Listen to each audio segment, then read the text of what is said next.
నిర్వికారం నిర్వికల్పం నిర్విశేషం महावाक्यार्थलक्ष्यं महाबिन्दुपरिस्थितं महदहङ्कारनाशं महदानन्दरूपम् एकमेवम् एकमनन्तम् एकैकमद्वितीयम् एकोऽहम् एकमात्मानं स्वच्छप्रकाशमेकैकं तत्त्वातीतं ज्ञानवृद्धं सर्वावगुणभञ्जकं संसारार्णवतारकं सद्गुरुं तं नमाम्यहम् सिंहवाहिनीं महासिंहासनस्योपरि स्थितां इक्षुकोदण्डपाशाङ्कुशपुष्पबाणशोभिनीं करुणामृतरसप्रवाहशोभितलोचनत्रयीं स्मरामि तुर्यातीतां मायाचक्रवासिनीं च बैन्दवीम् आदौ वन्दे गुरुनाथं श्रीमन्महाभैरवाख्यं कलौ समारम्भं गुरुं परशिवानन्दनाथम् अत्र नाथं महागुरुं योगशास्त्रप्रवर्तकं श्रीचतुर्युगनाथास्तु वन्दे लोकाद्यभिगोप्तृम् सर्वमन्त्राद्यः प्रयोक्तृः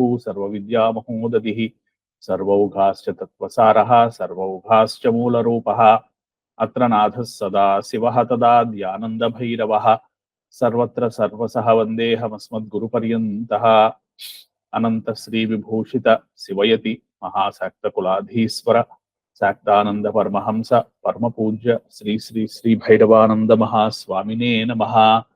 शाक्तं धर्मं सनातनं कर्तव्यं परिरक्षणं सत्यं तपः धर्मं तपः कर्तव्यं तपः वंदे आचार्यं सनातनं धर्मरक्षकम्। షోడశీ సత్సంగానికి నమస్కారం. పరమేశ్వరి యొక్క దయతో ధారావాహికంగా నడుస్తున్నటువంటి దేవి భాగవతాంతర్గతంగా పరమేశ్వరి యొక్క వైభవాన్ని మనం చర్చించుకుంటున్నాం. ఎన్నో కారణాల వలన పరమేశ్వరి విగత శరీరారై సతీదేవి శరీరములోంచి తనని తాను ఉపసంహరించుకుని అంతర్ధానం అయిపోగా ఆ సతీదేవి యొక్క శరీరాన్ని విష్ణుమూర్తి 108 ఖండాలుగా చేసి రకరకాలైనటువంటి చోట్ల ఆమె యొక్క శరీర భాగాలు పడినట్లుగా చూపించి ఎక్కడైతే పరమేశ్వరి యొక్క శరీర భాగం పడిందో అది శక్తి క్షేత్రంగా మార్చి ఇటువంటి శక్తి క్షేత్రాల యొక్క వైభవాలని బాగా స్తుతించడం అనేటువంటి కార్యక్రమంలో అనేటువంటి ఘట్టంలో మనం ఉన్నాం ప్రస్తుతం.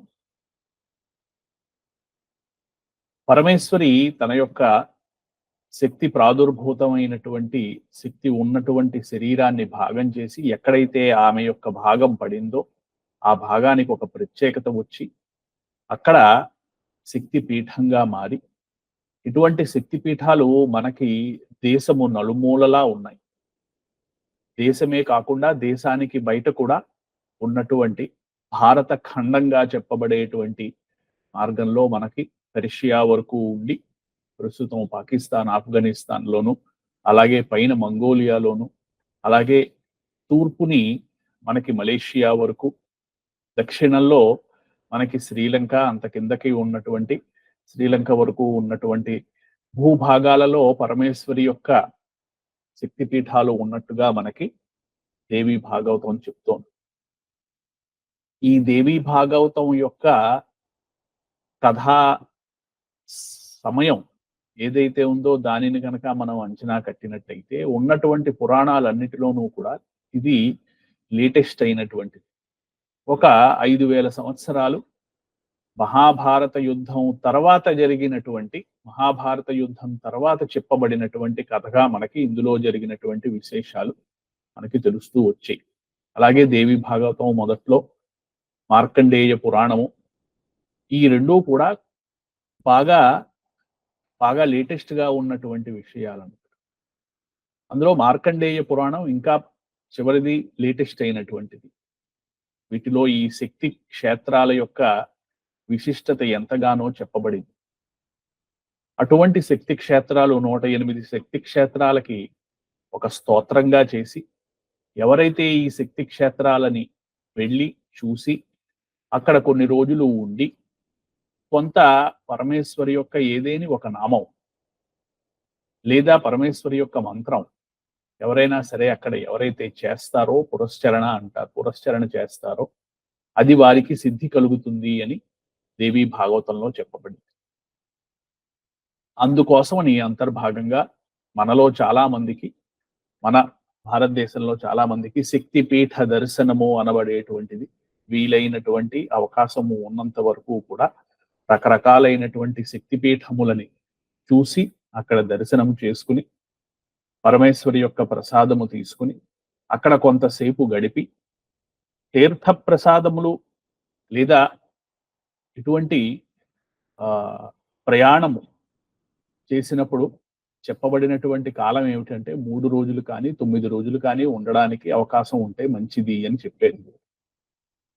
3 రోజులు కానీ లేకపోతే 6, 9 రోజులు కానీ నవరాత్రులు అక్కడ గడిపి అక్కడికి వెళ్ళినందు విశేషం వల్ల గుడిని ఆశ్రయించి, ఆలయాన్ని ఆశ్రయించి, ఆ శక్తిపీఠాన్ని ఆశ్రయించి అక్కడ ప్రసాదాన్ని తీసుకుంటూ ఏదైనా సరే ఒక మంత్ర జపము, ఒక మంత్రం కానీ స్తోత్రం కానీ ఏదైనా సరే అక్కడ చేస్తూ ఇలాగా ఆ శక్తి క్షేత్రంలో లేదా ఆ పుణ్యక్షేత్రంలో తీర్థక్షేత్రంలో చేయడం అనేటువంటిది ఒక ప్రత్యేకమైనటువంటి ఒక పిల్గ్రిమేజ్ గా చెప్పబడింది. 4-5 చూసేద్దాం అనుకుని పొద్దున వెళ్ళి అక్కడికి వెళ్ళి అలా చూసి గుడి చూసి అక్కడి నుంచి ఇంకొకటి చూసి వెళ్ళడం అనేటువంటిది వెళ్ళేమో అనేటువంటి ఒక టిక్ మార్క్ గా ఉంటుంది తప్పించి అక్కడికి వెళ్ళినందుకు మనకి వచ్చినటువంటి మనం ఆ వెళ్ళినటువంటి తీర్థ క్షేత్రము ఏదైతే ఉందో, తీర్థము అనేటువంటిది ఏమిటి అంటే తీరణము అంటే దాటించేది అని అర్థం. ఇటువంటి శక్తి క్షేత్రాల్లో, పుణ్యక్షేత్రాల్లో చాలా క్షేత్రాలు నదీ తీరమునందు కానీ లేదా ఒక కొన్ని సరస్సులు లేక్స్ యందు కానీ ఉంటాయి. అక్కడ ఉన్నటువంటి ఆ పుణ్య జలాలలో స్నానం చేస్తే వారికి ఇతఃపూర్వము అదే జలాల్లో, అదే మెట్ల మీద, అదే చోట ఎంతో మంది మహావీరులు, ఎంతో మంది మహా తపస్సాలులు, ఎంతో మంది సిద్ధ పురుషులు అక్కడే స్నానం చేసి ఆ గుడిలోనే దర్శనం తీసుకుని ప్రసాదం తీసుకున్న వారైనటువంటి ఆ స్థానాన్ని మనం కూడా స్పృశించినందుకు వారి యొక్క సిద్ధ పురుషులు నడిచినటువంటి చోట్ల కూడా మనం నడిచినటువంటి మనకి ఆశీర్వచనం కలుగుతుంది. అందుకోసమని ప్రధానంగా ఇటువంటి ఆలయ క్షేత్ర తీర్థ దర్శనాల్లో మౌనంగా ఉండి ఏదైనా సరే పరమేశ్వరి యొక్క నామము, పరమేశ్వరి యొక్క స్తోత్రము లేదా పరమేశ్వరి యొక్క మంత్రము నిరంతరము చేస్తూ అక్కడ ఉన్నటువంటి తీర్థ విశేషాలని, అక్కడ ఉన్నటువంటి విశేషాలని చూస్తూ పరమేశ్వరి యొక్క స్వరూపము రకరకాలైనటువంటి స్వరూపాలుగా ఉంటూ ఉంటుంది. చెప్పడానికి మనకి ఒకటి అంటూ కాదు, చాలా వరకు కూడా. ఇక్కడ వ్యాసుల వారు 108 శక్తి క్షేత్రాలకి ఒక స్తోత్రాన్ని ఇచ్చారు. ఈ స్తోత్రం మనం మన గ్రూపులో పెట్టి అవకాశం ఉన్నటువంటి వాళ్ళు ఈ స్తోత్రాన్ని కూడా పారాయణ చేసినట్టయితే ఆ ఫలానా చోట ఫలానా పరమేశ్వరి ఇలాగ శక్తిపీఠం ఇలా ఉంది అనేటువంటి ఒక ఆలోచనను నిర్దుష్టంగా భావించి అక్కడికి వెళ్ళినటువంటి భావన ఎవరైతే చేస్తారో నిజంగానే వారికి పరమేశ్వరి యొక్క కటాక్షం కలుగుతుంది అని వేదవ్యాసులు వారు చెప్పారు. ఇటువంటి తీర్థక్షేత్రాలకి వెళ్ళినప్పుడు పితృదేవతలని, మనల్ని భూమి మీద తీసుకురావడానికి కారణమైనటువంటి అన్ని ప్రకృత సహజమైనటువంటి పితృదేవతలకు సంబంధించినటువంటి అందరినీ కూడా జ్ఞాపకం చేసుకోవడం అనేటువంటిది ఒక ఆనవాయితీగా చెప్పారు పెద్దలు. అందుకోసం అక్కడికి వెళ్ళినప్పుడు పెద్దలకి శ్రాద్ధ కర్మలు, పెద్దలని జ్ఞాపకం చేసుకుని ఆ నదిలో కానీ తీర్థంలో కానీ ములగడము, నీరు జలతర్పణాలు ఇవ్వడము, ఇవన్నీ కూడా పెద్దలని, ఈ పితృదేవతలని మనము ఈ క్షేత్ర దర్శనము చేసినటువంటి ఈ పుణ్యంతో వారిని తరింపచేసి వారిని పుణ్యలోకాలకి కూడా పంపించేటువంటి అవకాశము, వారు వెళ్ళేటువంటి అవకాశము మన ద్వారా వాళ్ళు మన వంశంలో ఒకానొక తరంలో ఒకరు వెళ్ళి ఇంతటి విశేషమైనటువంటి శక్తి పీఠ దర్శనము చేసి అక్కడ ప్రసాదం తీసుకున్నందుకు మేము చరితార్థులమయ్యేము, మేము పుణ్యగతులని మాకు ప్రాప్తించేయి అనేటువంటి భావనతోటి వాళ్ళు మనకి ఆశీర్వచనం ఇచ్చి మన యొక్క వంశము ఏదైతే ఉందో ఆచంద్ర తారార్కము భక్తి జ్ఞాన తత్పరతలతో ఉండేలాగా వాళ్ళు ఆశీర్వచనం ఇస్తారు. అందుకోసమని తీర్థానికి వెళ్లే ముందర, అలాగే క్షేత్ర దర్శనానికి వెళ్లే ముందర ఒక సంకల్పము చేసుకుని, నేను నా యొక్క శక్తియుక్తులతో ఫలానా తీర్థ దర్శనము, ఫలానా క్షేత్ర దర్శనము, ప్రత్యేకమైనటువంటి చోటైనటువంటి క్షేత్ర దర్శనానికి నేను వెళుతున్నాను. కాబట్టి దారిలో నాకు ఏ రకమైనటువంటి ఇబ్బందులు కానీ విఘ్నాలు కానీ కలగకుండా నీ యొక్క శక్తి గణాలని పంపించి నాకు ఇబ్బంది కలగకుండా చూడు తల్లి అనేటువంటి ఒక కల్పము అంటే కూర్చుని మనం చెయ్యక్కర్లేదు, భావన ద్వారానైనా సరే మనం చెయ్యవచ్చు. ఒక సంకల్పం చేసి అది ఒక తపస్సులాగా భావించి అందులో జరిగేటువంటి మనకి వచ్చేటువంటి ఇబ్బందులు ఒక లైన్లో మనం 4 గంటలు నుంచున్నాము అంటే అటువంటి 4 గంటలు కూడా ఆగకుండా పరమేశ్వరి యొక్క నామాన్ని జపిస్తూ దాన్ని తపస్సుగా భావించి, పరమేశ్వరి అవకాశం ఇచ్చింది అనేటువంటి తపస్సుగా భావించి ఆ దర్శనము చేసి, దర్శనము చేయడము అనేటువంటి దాంట్లో తన యొక్క తలని అక్కడ తాటించడం కానీ, లేదా 2 చేతులు జోడించి నమస్కారము చేయడం కానీ, లేదా అక్కడ ఉన్నటువంటి తీర్థము లేదా కొండము లేదా నది ఆ తీర్థమునందు స్నానం ఆచరించడం కానీ, ఇవన్నీ కూడా చెయ్యవలసినటువంటి కృత్యాలుగా మనకి పెద్దవాళ్ళు చెప్పారు. ఈ 108 స్తోత్రాలు కూడా 108 క్షేత్రాలు ఏవైతే ఉన్నాయో ఇవి మహాభారత కాలం నాటికి ఉన్నటువంటి పేర్లతో ఉన్నాయి. కొన్ని మనకి గుర్తించగలం ఇప్పుడు, కానీ చాలా వరకు కూడా పేర్లు మారాయి కనుక వీటి మీద ప్రస్తుతం ఇక్కడ ఈ శక్తిపీఠం ఉంది, ఇక్కడ ఈ శక్తిపీఠం ఉంది అనేటువంటి ఎన్నో వివాదాలు కూడా చోటు చేసుకున్నాయి. ప్రస్తుతం అటువంటివి కూడా నడుస్తున్నాయి. అందుకోసమని వాటికి అటువంటి వివాదానికి కాకుండా ఈ క్షేత్రంలో పరమేశ్వరి వెలిసింది అంటే దాన్ని నమస్కారం పెట్టుకుని రావడంలో మనకు ఉన్నటువంటి అభ్యంతరం లేదు. పుణ్యక్షేత్ర దర్శనము, తీర్థయాత్రలకి భీష్ముల వారు ధర్మరాజుకి అంపశయ్య మీద పడుకుని తాను ఉత్తరాయణ పుణ్యకాలం వరకు కూడా మరణాన్ని రాకుండా ఆపుకుని, యుద్ధం అయిపోయింది, అంపశయ్య మీద ఇంకా పడుకుని ఉన్నారు, తపస్సు చేసుకుంటూ ఉంటున్నారు. కృష్ణుడు ధర్మరాజుని పంపిస్తాడు. ధర్మరాజుని పంపించి ఒకసారి వెళ్ళి ఆయనతోటి వ్యక్తి యొక్క ధర్మాలు ఎలా ఉండాలి ఏంటి అనేటువంటిది తెలుసుకునురా,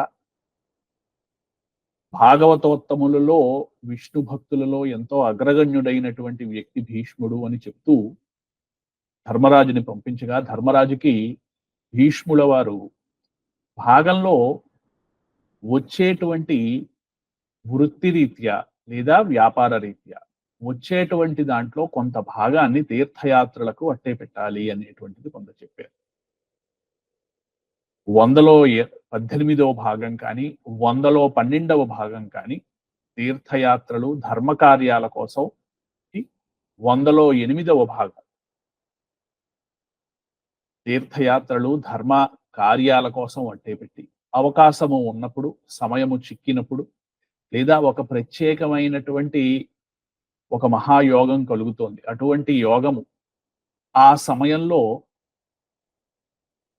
ఈ పుణ్యక్షేత్ర దర్శనాన్ని చేయడానికి ఎంతో అవసరమైనటువంటి కాలము, ఇటువంటిది కాలం చెయ్యాలి అని తప్పకుండా చెప్పారు. ప్రతి కుటుంబాన్ని నడిపించేటువంటి పెద్దలు ఎవరైతే ఉన్నారో, కుటుంబం ఉన్నటువంటి వారు ఎవరైతే ఉన్నారో వారు సంవత్సరానికి వారికి వచ్చేటువంటి ఆదాయంలో 100లో 18% కానీ, 100లో 12% కానీ, 100లో 8% కానీ ధార్మిక కార్యక్రమములు ఇలాగ తీర్థయాత్రల కోసం వాటిల్ని వెచ్చించాలి అని భీష్ములు వారు చెప్పారు. ఇది చాలా అవసరం ఎందుకు అంటే, ఇటువంటి క్షేత్ర దర్శనం ద్వారా ఎందరో సిద్ధులు మనకి తెలియకుండా అక్కడ అదే క్షేత్ర దర్శనానికి వచ్చి ఉంటారు కూడా.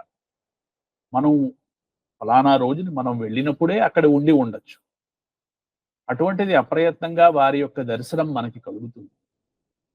తీర్థ క్షేత్రాలకు వెళ్ళినప్పుడు అనవసరమైనటువంటి వాగ్వివాదాలు పెట్టుకోకుండా, లౌకికము అనేటువంటిది అక్కడ కూడా ఉంటుంది. కాబట్టి లౌకికమైనటువంటి విషయాల మీద మనం కేంద్రీకృతం చెయ్యకుండా అక్కడికి మనం వచ్చేము దర్శనము కోసము అనేటువంటి ప్రధానమైనటువంటి అంశాన్ని మర్చిపోకుండా దర్శనము చేసుకుని మనల్ని ఇంతవరకు కూడా తీసుకువచ్చినటువంటి మన యొక్క పెద్దలు ఎవరైతే ఉన్నారో పితృదేవతలందరినీ కూడా జ్ఞాపకం ఉన్నటువంటి వారందరినీ కూడా వారి పేరుతో సహా జ్ఞాపకం చేసుకుని తీర్థయాత్రల్లో అది తప్పకుండా చెయ్యాలి.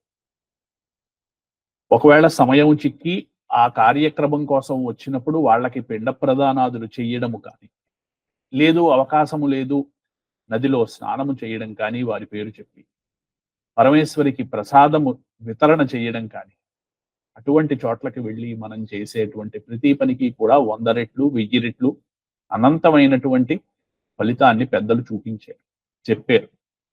అందుకోసమని ఈ శక్తి పీఠాలని అన్నీ కూడా ఈ జీవితంలో తిరగాలి అని వ్యాసులు వారు చెప్పలేదు. 108 శక్తి క్షేత్రాలు 108 చోట్ల ఉన్నాయి అని చెప్పారు.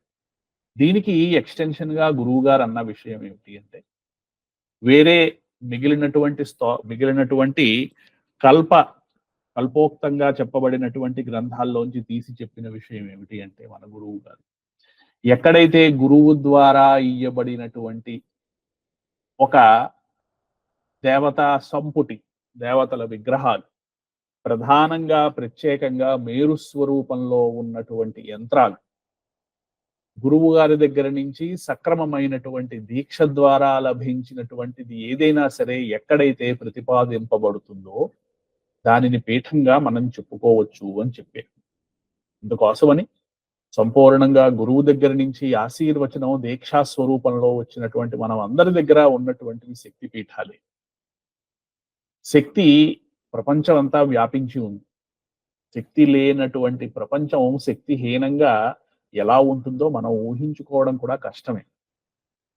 అందుకోసమని ఉన్నటువంటి శక్తిని ఉంది అని ప్రత్యేకంగా మనం గుర్తించి అలా ఉన్నటువంటి ఆ శక్తిని మనకి వీలైనటువంటి అవకాశంలో పూజ కానీ, పత్రం కానీ, పుష్పంతో కానీ, లేదా భక్తితో కానీ అటువంటి స్వరూపాన్ని ఇక్కడ మనం భారతదేశం యొక్క భూభాగములో మాత్రమే అనేటువంటి ఆలోచన నుంచి దూరం వెళ్ళి పరమేశ్వరి పృథివీ అంతా కూడా వ్యాపించి ఉంది. పృథివీ అనేటువంటిదే పరమేశ్వరి యొక్క స్వరూపము, పంచమహాభూతాలలో ఒక భూతం.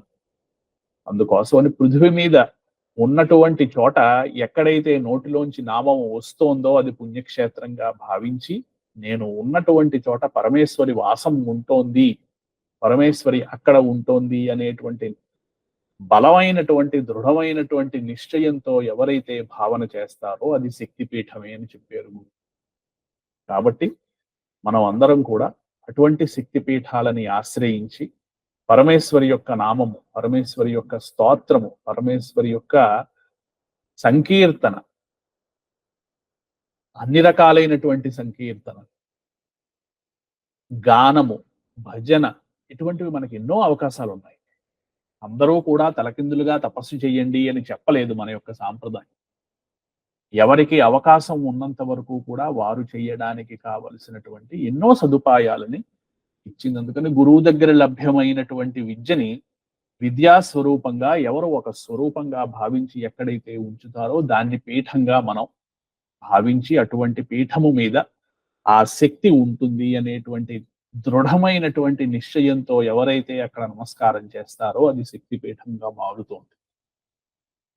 అటువంటి శక్తిపీఠానికి పెద్దలని ఆవాహన చేసి మీరు రండి, మీరు వచ్చి ఇక్కడ ఈ రోజుని ఒక మహత్తరమైనటువంటి సుదినం కాబట్టి మా ఇంట్లో మేము ఈ ప్రసాదాన్ని తయారు చేసి పరమేశ్వరికి నివేదన చేస్తున్నాము, మీరు కూడా వచ్చి పరమేశ్వరి యొక్క నివేదన చేసినటువంటి ప్రసాదాన్ని తీసుకోండి అని మన పెద్దలని భావించడం కానీ, లేదా మన యొక్క బంధువులందరినీ కూడా ఆవాహన చేయడం కానీ, లౌకికంగా ఫిజికల్ ఫార్మ్ లో ఉంటే వాళ్ళని లేదా మానసికంగా ఉన్నటువంటి వాళ్ళని రమ్మనడం కానీ, ఇలాగా ఈ క్షేత్ర దర్శనము, ఈ పీఠములు అనేటువంటి వాటితోటి ముడిపడి ఎంతో ఒక సామాజికమైనటువంటి సోషల్ సర్కిల్ అనేటువంటిది తయారు చేసింది మన యొక్క సంస్కృతి.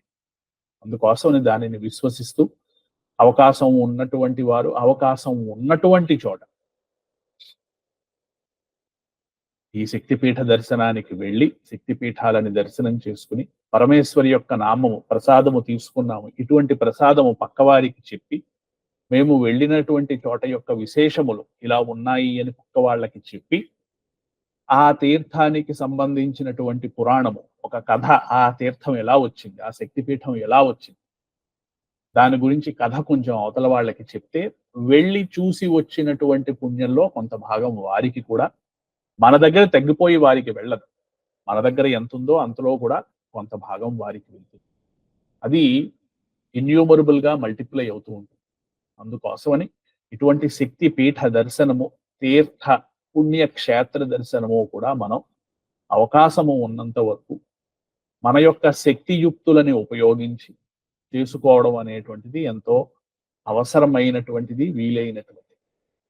వెళ్ళడానికి అవకాశము లేనటువంటి వారు, అంత ఆరోగ్యము లేనటువంటి వారు, అక్కడ ఎక్కడికో వెళ్ళి కొండలు ఎక్కాలి అనేటువంటి పరిస్థితి లేనటువంటి వారు, వారు ఎక్కడైతే ఉన్నారో అక్కడ ఉన్నటువంటి పరమేశ్వరిని, గురువు ద్వారా లభించినటువంటి విద్యాస్వరూపంలో ఉన్నటువంటి పరమేశ్వరిని ఒక దీక్ష, ఒక తపస్సు, లేదా ఒక నామ రచన, లేదా సంకీర్తన, ఇటువంటి రకాలుగా భావించి ఎక్కడ ఉన్నటువంటి వాళ్ళు అక్కడ ఆ క్షేత్రాన్ని దర్శనం చేసుకునేటువంటి అవకాశాలు కూడా మన వాళ్ళు ఇచ్చారు. అక్కడ ఎక్కడికో వెళ్ళాలి, అక్కడికి వెళితేనే పుణ్యము దొరుకుతుంది అనేటువంటి ఒక కులబద్ద మన వాళ్ళు పెట్టలేదు. కాబట్టి అవకాశం ఉన్నంత వరకు కూడా తిరిగి వెళ్ళి వచ్చి మనము ఇటువంటి క్షేత్ర దర్శనములు మన భారతదేశంలో అడుగడుగున ప్రతి రాష్ట్రంలోనూ కూడా ఎన్నో ఉన్నాయి.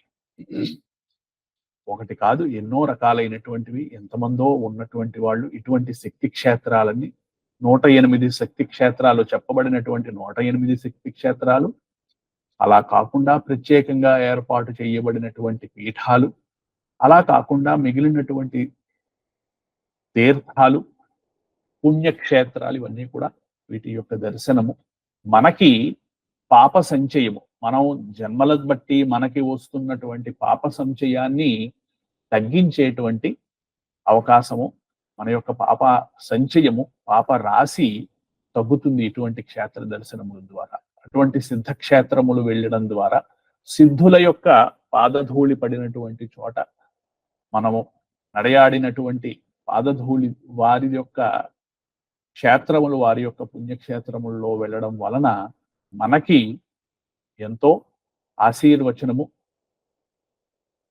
ఎన్నో కాలాలుగా తగ్గనటువంటి రోగ నివారణ, ఇవన్నీ కూడా మనకి కలుగుతూ ఉంటాయి.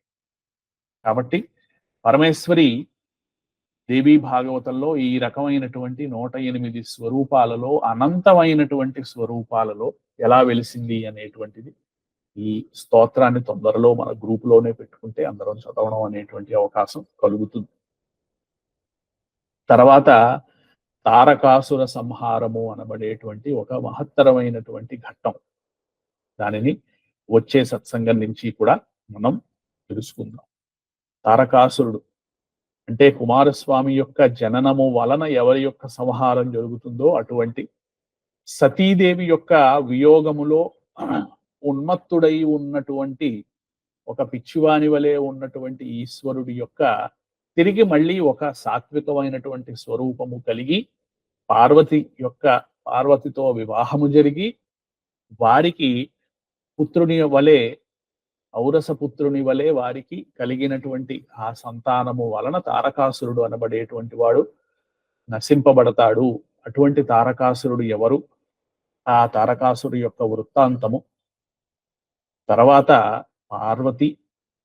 పార్వతి యొక్క తండ్రి అయినటువంటి హిమవంతుడు, ఆ హిమవంతుడితోటి పరమేశ్వరి చేసినటువంటి సంవాదాన్ని శక్తి గీత అని పిలువబడుతుంది. గీత అనబడేటువంటిది బ్రహ్మస్వరూపాన్ని వర్ణించేటువంటి ఒక స్తోత్రము లేదా ఒక పాఠ స్వరూపంగా ఉంటుంది కనుక దాన్ని గీత అన్నారు. మనకి తెలిసినటువంటిది విష్ణు భగవానుడు అర్జునుడు సంజయునికి వినిపించే విధంగా మనకి మహాభారత యుద్ధ కాలం నాటికి లేటెస్ట్ గా చెప్పబడినటువంటి దాంట్లో ఈ భగవద్గీత అనేటువంటిది వచ్చింది. అలా అంతే కాకుండా శివగీత, విష్ణు గీత, శక్తి గీత ఇలా చాలా రకాలైనటువంటి గీతలు, యాజ్ఞవల్క్య గీత ఇవన్నీ కూడా మనకి పురాణాలలో చాలా సార్లు చాలా చోట్ల ఇటువంటివి వచ్చి ఇటువంటిది రాబోయేటువంటి దేవి భాగవత అధ్యాయాల్లో మనకి ఈ శక్తి గీత ముఖ్యంగా తర్వాత వచ్చేటువంటి ఘట్టం తారకాసుర వృత్తాంతం, తారకాసుర వధ. దీన్ని మనం తెలుసుకుని చరితార్థులము అవుదాం. స్వస్తి ప్రజాభ్య పరిపాలయంతాం న్యాయేన మార్గేణ మహిం మహీసా గో బ్రాహ్మణేభ్య శుభమస్తు నిత్యం. లోకా సమస్తా సుఖినో భవంతు.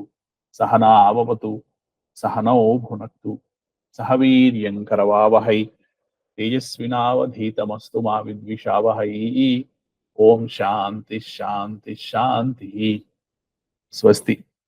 తిరిగి మళ్ళీ వచ్చే సత్సంగంలో కలుస్తాం. స్వస్తి.